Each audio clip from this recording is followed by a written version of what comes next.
Objeto. SCP-495. Clasificación. Seguro. Procedimientos especiales de contención. SCP-495 debe mantenerse en una habitación cerrada, enchufado a una toma de corriente estándar de 120 voltios cuando no esté en uso. El molde de una almeja, ostra u otra especie de bivalvo sésil de tamaño natural debe almacenarse dentro de SCP-495. El molde no debe contener más de 100 gramos de cera.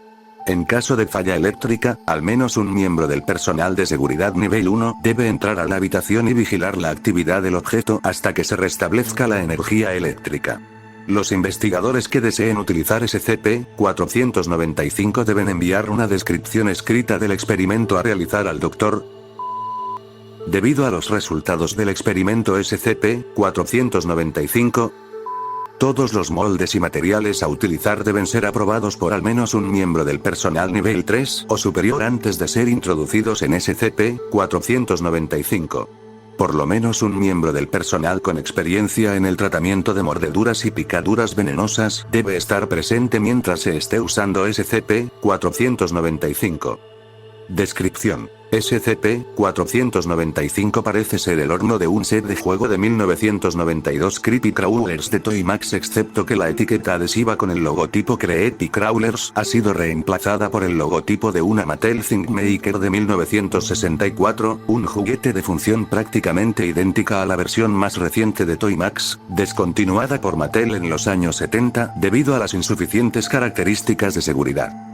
Mientras que SCP-495 está conectado a una toma de corriente estándar de 120 voltios, funciona como un horno Creepy Crawlers normal.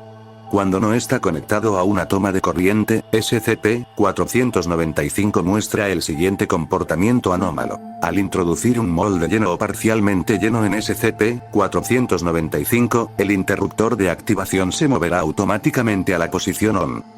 A pesar de que la lámpara de calefacción interna parece estar apagada, el horno comenzará a calentarse por medio de una fuente desconocida, alcanzando una temperatura interna de 257.2 grados centígrados, medido por la cámara infrarroja. Después de aproximadamente 8 minutos, el interruptor de activación de SCP-495 pasará automáticamente a la posición OFF. Contrario al comportamiento de un horno estándar Toymax Creepy Crawler, la puerta de SCP-495 se abrirá inmediatamente en lugar de permanecer cerrada mientras el molde se enfría. Todos los elementos moldeados cobrarán vida al ser retirados del horno, comportándose como si fueran organismos normales. Estos objetos están físicamente detallados más allá de lo que sus moldes parecen permitir, siendo físicamente idénticos a sus contrapartes normales excepto por la coloración inusual que corresponde a los materiales usados para rellenar sus moldes. La disección de estos objetos revela que los tejidos y otras estructuras internas están compuestos enteramente del material utilizado para rellenar el molde. Cualquier sustancia y molde introducido en SCP-495 producirá resultados. Todos los moldes hechos a mano o sustancias que no sean Toymax o Mattel Plastic como chocolate o cera, producirán objetos vivos. Anexo. Solo porque estén hechos de plástico no significa que sean seguros.